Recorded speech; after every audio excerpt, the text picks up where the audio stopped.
நான் கைகள் யாரையும் நீட்டல. ஒரு தனி மனிதனுடைய சொத்து எதா இருக்கட்டும், படமா இருக்கட்டும், கதையா இருக்கட்டும், அதை விட்டுருங்க. அதற்கான பாதுகாப்பு என்ன? மிக கடுமையாக மன உளைச்சலில் விஜய் இருக்கிறார் அப்படிங்கிற ஒரு தகவலும் நமக்கு கிடைக்கிறது. எக்ஸ்பெக்டேஷன் இருக்கு. அது மட்டும் இல்லாம அவருடைய நீங்க கேள்வி கேட்கும்போது சொன்னீங்க, இது வந்து கடைசி படம் அவருடைய அரசியல் வாழ்க்கைக்கு, சினிமா துறையினுடைய கடைசி படம்.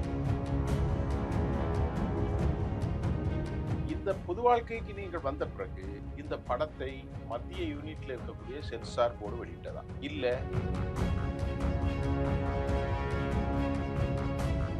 இப்போ நீங்க வந்து தடுக்க முடியாது. இப்போ வந்து அதை எச்சரிக்கை கொடுத்தாலோ அதை டவுன்லோட் பண்ணா அதெல்லாம் வேலைக்கு ஆகாது. இப்போ முடியுது.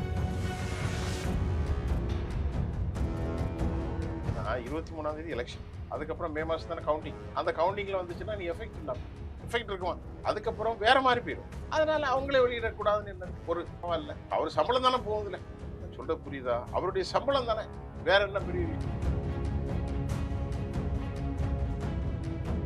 25 கோடி வரி மட்டும் நாங்க கட்டியிருக்கேன். அப்ப அவர்கிட்ட இருக்க பணம் எவ்வளவு இருக்கும்? அப்ப அவருக்கு இந்த 200 கோடி 300 கோடி என்ன பிரச்சனை? தொண்டர்கள் பாவம், அவர்கள் வந்து நாளைக்கு தலைவான்னு ஒரு படம் வந்துச்சு இல்ல,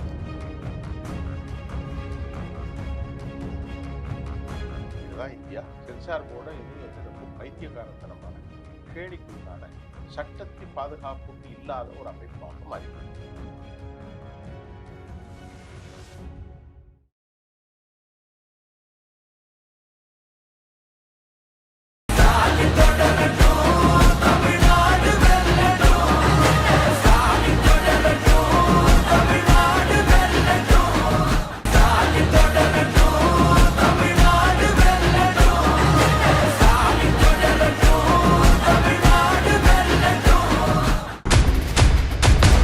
பேர் என்ன?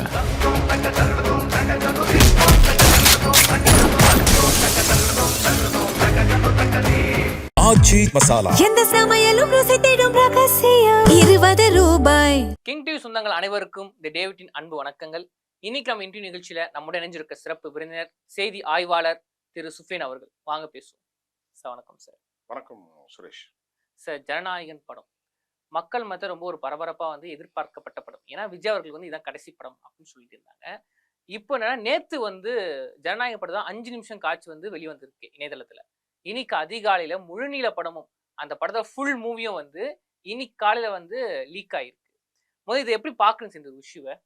இல்ல, ஆக்சுவலி இந்த விஷயத்தை எப்படி நான் பாக்குறேன்னு சொன்னா, இது இது ஒரு அரசியல் கட்சி தலைவர், அதை விட்டுருங்க. தனிப்பட்ட முறையில் அதிமுக, திமுக, தவேக, பாஜக, காங்கிரஸ் இதெல்லாம் முதல்ல விட்டுருங்க. முதல்ல இந்த விவகாரத்தை பார்க்குற போது இந்த நாட்டில் இருக்கக்கூடிய மத்திய அரசாங்கத்தினுடைய ஆளுகைக்கு கீழே இருக்கக்கூடிய ஒரு சட்ட பிரணனை அமைப்பு, அதாவது தனி மனிதனுடைய சொத்துக்கள், தனி மனிதனுடைய எப்படி சொல்றது, ஒரு ப்ராப்பர்ட்டி, இது வந்து ஒரு பெரிய சொத்து. அது யாராவும் இருக்கட்டும், படத்தை நீங்க கூட எடுக்கலாம். இன்னைக்கு விஜய் இல்லைன்னா கூட நாளைக்கு இன்னொருத்தர் எடுக்கலாம். அவர் கையில் ஒரு 100 கோடி ரூபா வச்சிருப்பார், கஷ்டப்பட்டு எல்லாத்தையும் வித்து இன்னொரு 50 கோடி ரூபா வட்டிக்கு வாங்கியிருப்பார். அப்படி ஒருவர் படம் எடுத்து அந்த படத்தை சென்சார் போர்டு அவருக்கு அனுப்பி அதில் காலதாமதம் செய்யப்படுகிறது. அந்த காலதாமதம் ஏற்கனவே உங்களுக்கு தெரியும். காலதாமதத்திற்கு காரணம் சில அரசியல் காழ்ப்புணர்ச்சி செய்யப்படுவதாகவும் சொல்லப்படுகிறது. அதை வைத்து இவர் டெல்லியில சிபிஐ வழக்கை சந்திக்க போகின்ற போது 2 விவகாரத்தை அழுத்தம் கொடுத்ததெல்லாம் தமிழ்நாட்டினுடைய பத்திரிகைகள் ஏராளமான செய்தி வெளியிட்டது மட்டுமல்ல, தேசிய ஊடகங்களும் கூட இது பரபரப்பான ஆங்கில சேனல்களையும் விவாதமாக வந்தது. இதுக்கு பின்னாடி என்ன காரணம் இருக்கிறது அப்படிங்கிறத Arnab Goswami, times now, NDTV, இப்படி எல்லா தொலைக்காட்சிகளுமே இந்த படத்தை குறித்தும் தமிழ்நாட்டுடைய பொதுவான அரசியல் குறித்தும் பேசப்பட்டது. அதற்கு பிறகு அது மௌனமாகி விட்டது. இப்பொழுது நமக்கு என்ன கேள்வின்னா, நான் கைகள் யாரையும் நீட்டல. ஒரு தனி மனிதனுடைய சொத்து எதா இருக்கட்டும், படமா இருக்கட்டும், கதையா இருக்கட்டும், அதை விட்டுருங்க. அதற்கான பாதுகாப்பு என்ன? அதை வெளியிட்டது யார்? அதற்கு பின்னால் இருந்து திட்டமிட்டு நடத்தப்பட்டது யார்? இல்ல பல கேள்விகள் இருக்கிறது அல்லவா?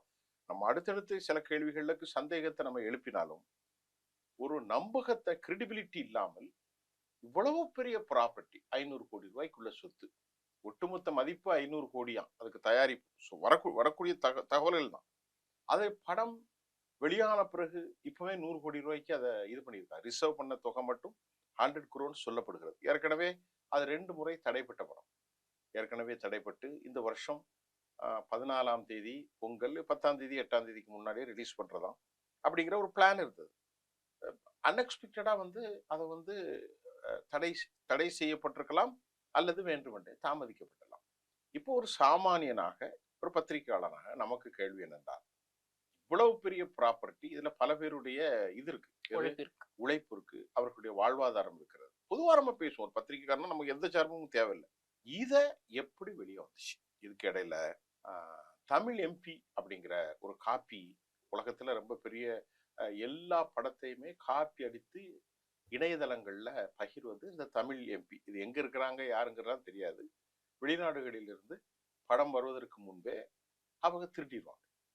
இது பெரிய குழப்பம். எல்லா நட்சத்திரர்கள், ரஜினிகாந்த் எல்லா படங்களையுமே அவங்க காப்பி பண்ணி போட்டுக்குவோம்.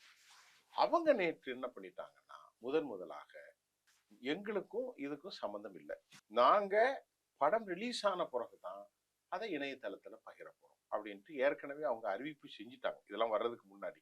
அதனால அவங்க மேல அந்த நம்பிக்கை, இப்போ அவங்களே இப்படி சொன்னாங்க. இன்னும் விஜய் ரசிகர்கள் எல்லாம் ரொம்ப வலைத்தளங்கள்ல வர்ற செய்தி, மிக கடுமையாக மன உளைச்சலில் விஜய் இருக்கிறார் அப்படிங்கிற ஒரு தகவலும் நமக்கு கிடைக்கிறது. இப்போ இந்த படம் வெளியே வந்ததுனால ஆமா, இந்த படம் ஒரு பெரிய எக்ஸ்பெக்டேஷன் இருக்கு. அது மட்டும் இல்லாம அவருடைய, நீங்க கேள்வி கேட்கும்போது சொன்னீங்க, இது கடைசி படம், அவருடைய அரசியல் வாழ்க்கைக்கு சினிமா துறையினுடைய கடைசி படம் அப்படின்னு அவங்க தரப்புன்னு சொல்றாங்க. நாளைக்கு நடிப்பாங்க, அதெல்லாம் பேசுறது இல்லைன்னு வைக்கலாம். அது எல்லாரும் அப்படிதான் பேசுவாங்க.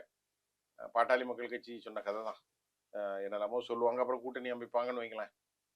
ஆனால் இப்போ ஒரு கேள்வி, இந்த பெரிய நாட்டில் நாளைக்கு இதை யார் வேணாலும் விடலாமா? அப்ப இந்த 500 கோடி போட்டு படம் எடுத்தா என்ன நம்பிக்கை? யார் விடுவாங்க? எந்த நேரம் விடுவாங்க? இல்லை சென்சார்ல கொடுக்காம சர்டிபிகேட் வாங்காம படம் வெளியே வர முடியாது. இந்த படம் யார்கிட்ட இருக்கும்? முதலாவது காப்பி ப்ரொடக்ஷன் யூனிட்ல இருக்கும்.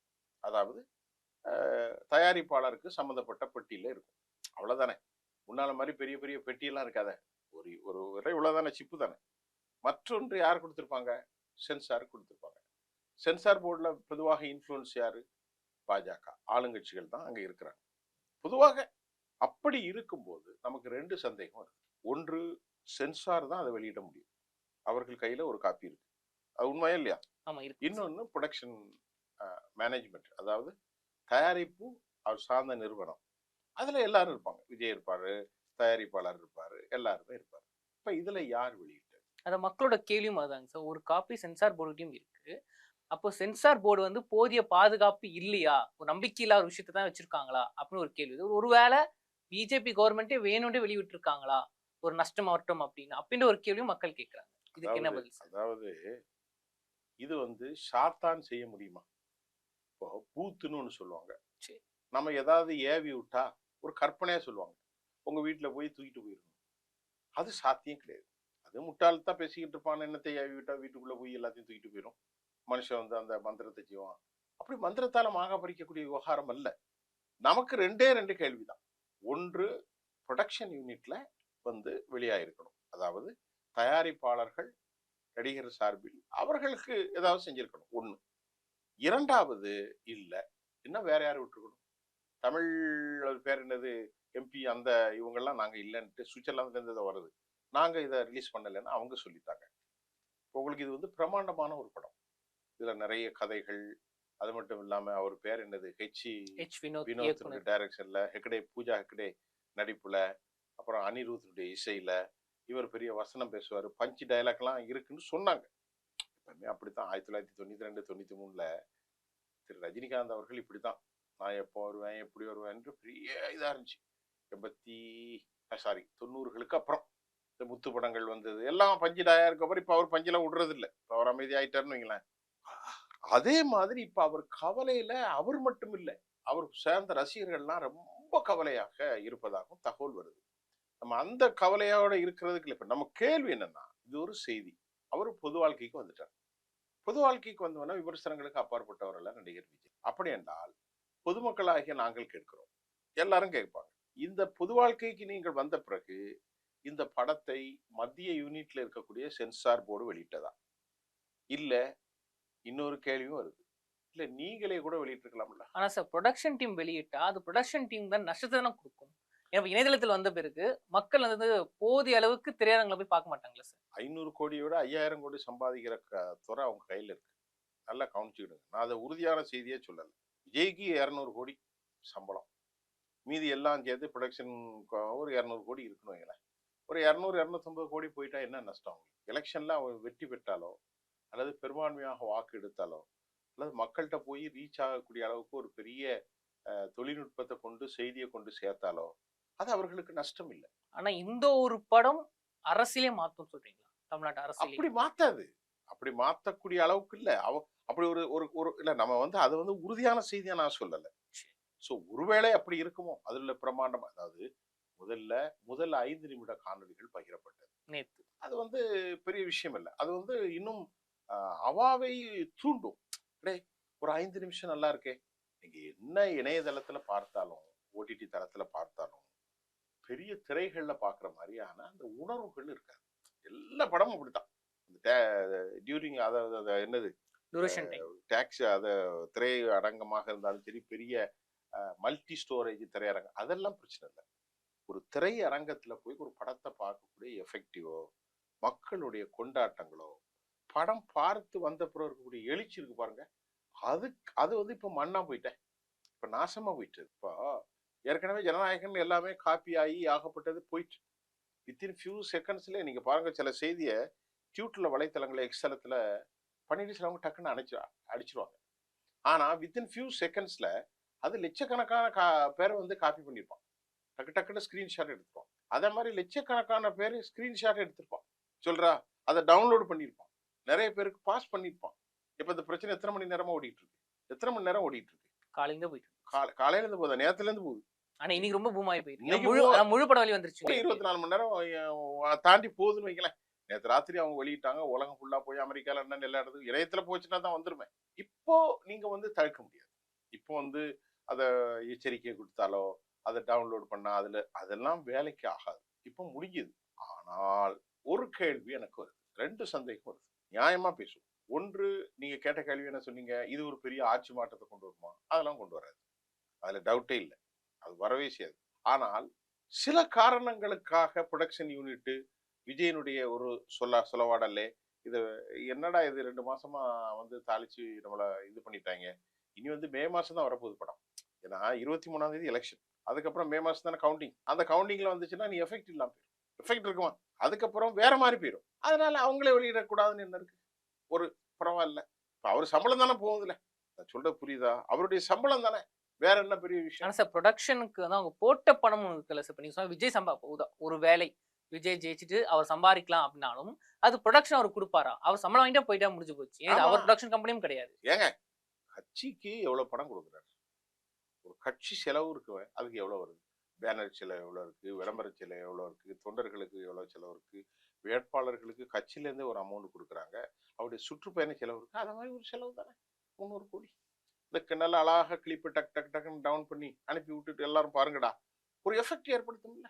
தட் வில் ரீச் ஒரு 2 கோடி பேருக்கு 5 கோடி பேருக்கு போய் சேருது. ஒரு கணக்கு வச்சுக்க வேர்ல்டு ஃபுல்லா. இப்போ தமிழ்நாட்டில் ஒரு 2 கோடி வாக்காளர்களா ஒரு 10% நமக்கு கிடைக்கட்டும்.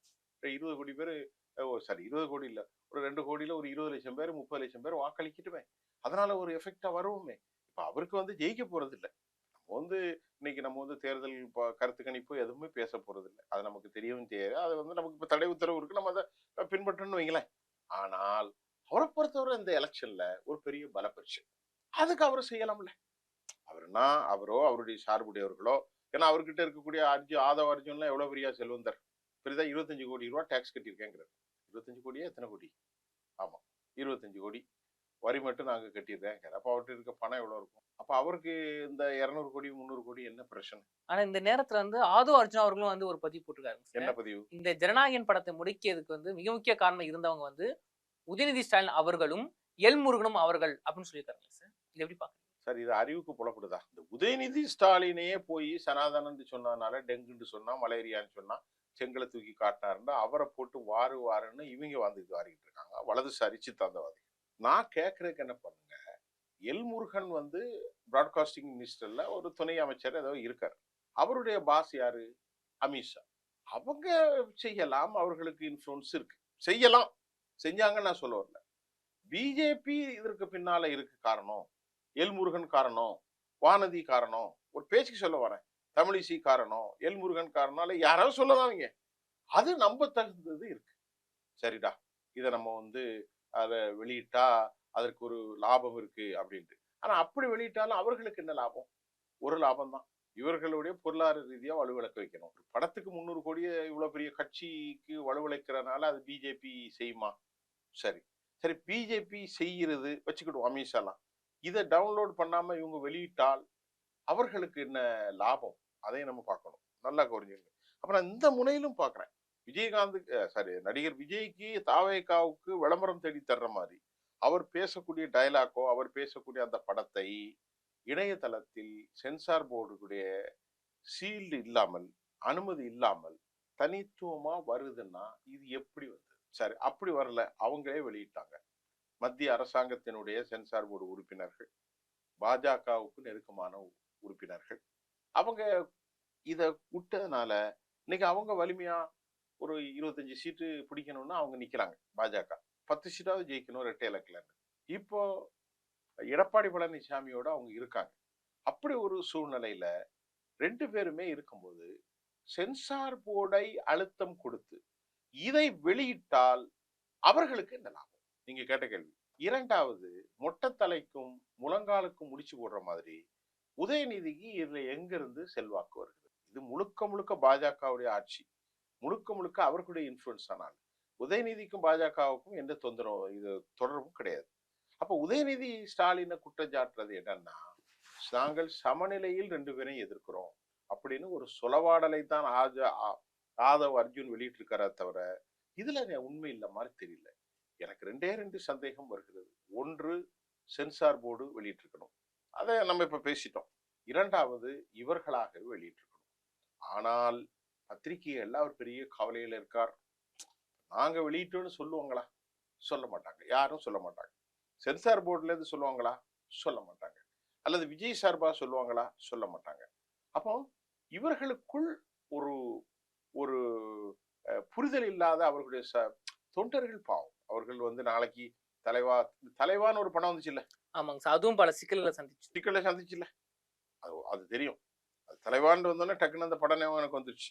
அதுவும் பல சிக்கல்களை சந்திச்சு. ஆனால் இது பல சிக்கல்களையும் சந்திக்கிறது. இப்ப என்ன ஆகுறது, காலையில நகைச்சுவையா இல்ல ஒரு செய்தி ஒண்ணு வந்துச்சு, இவருக்கு எல்லாமே என்னடா தொடர்ந்து பிரச்சனையா இருக்கு, போய் இறங்குற இடத்துல 41 பேர் செத்து போயிடுறான். அடுத்த விக்கிரவாண்டியில இருந்து, மதுரையில இருந்து, இப்ப கடைசியா மருத்துவர் ஊர்ல ஒருத்தன் செத்தான, ஒரு வடநாட்டு. இப்படி எல்லாரும் செத்துக்கிட்டே இருக்கான். ஆட்சி அமைப்புக்கு வர்றதுக்கு முன்னாடி சிபிஐ வழக்கு, அதற்கு பின்பு எடுத்த படத்தை ரிலீஸ் செய்வதற்கு முன்னால் அது ஒரு சிக்கல். இதுதாங்க அரசியல். அரசியல் இதுதாங்க. அரசியல்ல வரல, அவர் எத்தனை சதவீதம் பெறுவாருன்னு யாருக்கும் தெரியாது. ஆனால் இதனால தமிழ் சமூகத்துக்கு எந்த நன்மையும் கிடையாது. அதை நான் சொல்றேன். இதனால மன உளைச்சலருக்கு பின்னாடி ஓடுறான் பாருங்க, வண்டிக்கு பின்னாடி, தலைவா தலைவான்னு, அவனுக்கு மன உளைச்சல். இதுல எந்த சந்தேகமும் இல்லை. இதுல திமுகவுக்கு எந்த தொடர்பு இருப்பதாக எனக்கு தெரியல. இது தொடர்பு இருந்தா 2 பேர் தான், ஒண்ணு பாஜக, இல்லையென்றா தாவேகா. பாஜக வேறு தொழில் ரீதியாக இவர்களை முடக்குவதற்கு நடத்திருக்கலாம், தாவேகா விளம்பர ரீதியாக நடத்திருக்கலாம். இதை விட்டு போட்டு அமெரிக்காவோ சிஐயோ மொசாத்தோ இவர்களுக்கு எதிராக பெரிய சதி செய்தி வெளியிடுவதற்கான எந்த வாய்ப்பும் இல்லை என்பதை நம்ம கிங்ஸ் சொல்லக்கூடியவங்க தான் அவங்களும். ஆமா, அப்படியும் சொல்லுவாங்க. அமெரிக்கா சதி நடக்கிறது, மொசாத் சதி நடக்கிறது, சின்பட் சதி நடக்கிறது, ஐஎஸ் சதி ஒரு மண்ணு இல்லை. ஐஎஸ் எல்லாம் இங்க என்ன வரப்போறான், அவனுடைய சிந்தனையே வேற அப்படின்னு இதை பாக்குறேன். ஆனா அவர் இப்போ ஒரு ஒரு முக்கியமான ஒரு செய்தியில போட்டிருந்தாங்க, ரொம்ப மன உளைச்சல்ல இருக்காரு. யாராவது நம்ம இருக்கலாம் சார், அவர் நடிச்ச படம் வெளிவந்துருச்சு, அதுவும் மன உளைச்சல் தானே சார். என்ன அதுல என்ன காட்சிகள் வச்சிருக்கோமா, பெரிய மன உளைச்சல் இருக்கும். பட் அந்த மன உளைச்சலுக்கு மன உளைச்சல் இருக்கிறதா அல்லது மன உளைச்சல் இருக்கிற மாதிரி அவர் நடிக்கிறாரா, இது ஒரு கேள்வி வருது இல்ல. இது பெரிய விஷயம் தாங்க. முதல் பிரியாரிட்டி சென்சார் போர்டு, 2வது ப்ரொடக்ஷன் யூனிட். இதை தவிர வேற யாரை நீங்க குறை சொல்லுவீங்க? திமுக குறை சொல்லுவீங்களா? எங்கன்னு சொல்லுவீங்க? நான் பேசுற பதில் சொல்லுங்க. யாரையுமே சொல்லுவீங்க? சீமானா போய் சொல்லுவீங்களா? அவங்களுக்கு சம்மந்தமே இல்லை. இவங்க தான் பண்ணியிருக்கணும். இப்போ ஒரு ஆர்டர் கூட வந்திருக்கு. யாராவது அவசர டவுன்லோட் பண்ணா ஆமா சார். அந்த படக்குழுவினருக்கு சட்ட ஆலோசனை சொல்லியிருக்காங்கன்னா, இந்த படத்தை நீங்க டவுன்லோடு பண்ணாலோ இல்ல ஷேர் பண்ணாலோ வந்து சட்ட நடவடிக்கை எடுக்கப்படும் அப்படின்னு அவங்க சொல்லியிருக்காங்க. அது ஐபியை வச்சு எல்லாம் கண்டுபிடிக்கும் அவங்க, அதெல்லாம் இருக்கு. அதுக்கு முன்னாடி எல்லாம் போயிட்டு இதெல்லாம் ஒரு நாம் கிவாசை, ஒரு பேருக்கு சொல்லிக்கிறது, ஒரு இது பண்ணிக்கிறது. நாங்களே எங்க அப்பனும் குதிரைக்குள்ள இருக்கிற மாதிரி உள்ள காலம் கடந்த ஓட்டங்கள், அது சரியா வராது. ஆனா ஒரு சாமானியனாக இந்தியாவுடைய ஒரு லெஜிட்டிமேட் பாடி, ஒரு சட்ட ரீதியான பாடி கேள்விக்குறியாக ஆக்கியிருக்கிறது, கேவலப்படுத்தப்பட்டது. இதுல வந்து பல சிக்கல் இருக்கிற பாஜகவினுடைய விவகாரம் ஒரு சட்ட ரீதியான ஒரு லெஜிட்டிமேட் பாடி, அதுல நம்பகத்தன்மை இல்லைன்னா நான் சொல்றது, ஜுடிஷியரியே எப்பவுமே நம்பகத்தன்மை இல்லையே. ஜுடிஷியரியில பாபரி மசீது வழக்குல என்ன நம்பகத்தன்மை கிடைக்குது? என்ன சார் கிடைச்சது? எல்லா வழக்கையும் எழுதிட்டே வந்தான். எழுதிட்டு வந்து இது வந்து நான் அடிக்கடி பாக்குறது, எல்லா வழக்கையும் எப்போது இந்த மசூதிக்கு கட்டப்பட்டதாக எந்த ஆதாரமும் இல்லை, உடைக்கப்பட்டதாக. ஆனாலும் மக்கள் வந்து விரும்புகிறார்கள், உடனே மசூதியை கோயிலா மாத்து. அப்சல் குரு வந்து தூக்குல போடுறான் பார்லிமெண்ட் உடைச்சதுக்கு. ப்ரொஃபசர் அப்துல் குரு, அவர் காஷ்மீர்காரர், அவர் தீவிரவாதி. கடைசியில் அன்னைக்கு காங்கிரஸ் கவர்மெண்ட் இருக்கு, UP government, have a no evidence, appropriate evidence, but the collective consciousness of the people, மக்களுடைய ஒட்டுமொத்த கூட்டு மனசாட்சி சொல்கிறது அப்சல் குருவை தூக்குல போடும். இந்த நாடு இன்னைக்கு கேவலப்படல, என்னைக்கே கேவலப்பட்டு. கலெக்டிவ் கான்சியஸ் சட்டம் என்ன சொல்லுது? அவருக்கு பிரைமா ஃபேசி இருக்கணும், எவிடன்ஸ் இருக்கணும், அப்ராப்ரியேட் அத்தன்டிசிட்டி இருக்கணும், இல்லைன்னா அவனை தூக்குல போட முடியாது. ஆனால் இந்திய சட்டங்கள் கலெக்டிவ் கான்சியஸ்னஸ், கூட்டு மனசாட்சி அடிப்படையில் அப்சல் குருவை தூக்கில் போட்டார்கள். இந்தியாவுடைய லெஜிட்டிமேட் பாடி இருக்கு பாருங்க, அது இன்னைக்கு கேள்விக்குறி இருக்கிறது விஜயில. அதை விட கேவலப்பட்டது பாபரி மசீது உடைக்கும் போது எந்த ஆதாரமும் இல்லை, இருந்த போதிலும் பெரும்பான்மை மக்களுடைய மனசாட்சிக்காக நாங்கள் மசூதியை காலி செய்து விட்டு அதில் திருக்கோயிலை கட்டிவிடுகிறோம். இதுதான் இந்தியா. சென்சார் போர்டு வந்து ரொம்ப பைத்தியகாரத்தனமான கேலிக்குத்தான சட்டத்தி பாதுகாப்புக்கு இல்லாத ஒரு அமைப்பாக மாறி போயிட்டு. நன்றி சார். ஜனநாயக படத்தை பத்தியும் அந்த படம் வந்து இப்போ இன்னைக்கு காலை லீக் ஆயிருக்கு, அதை சார்ந்த சர்ச்சைகளை பத்தியும் நிறைய பேசுனீங்க. நன்றி. தொடர்ந்து பேசுவோம்.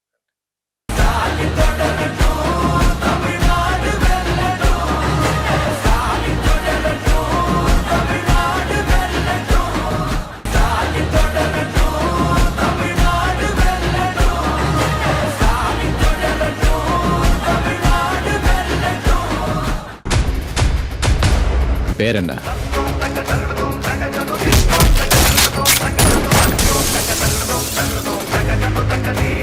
ஆச்சி மசாலா. எந்த சமையலும் ருசி தேடும் ரகசியம். 20 ரூபாய்.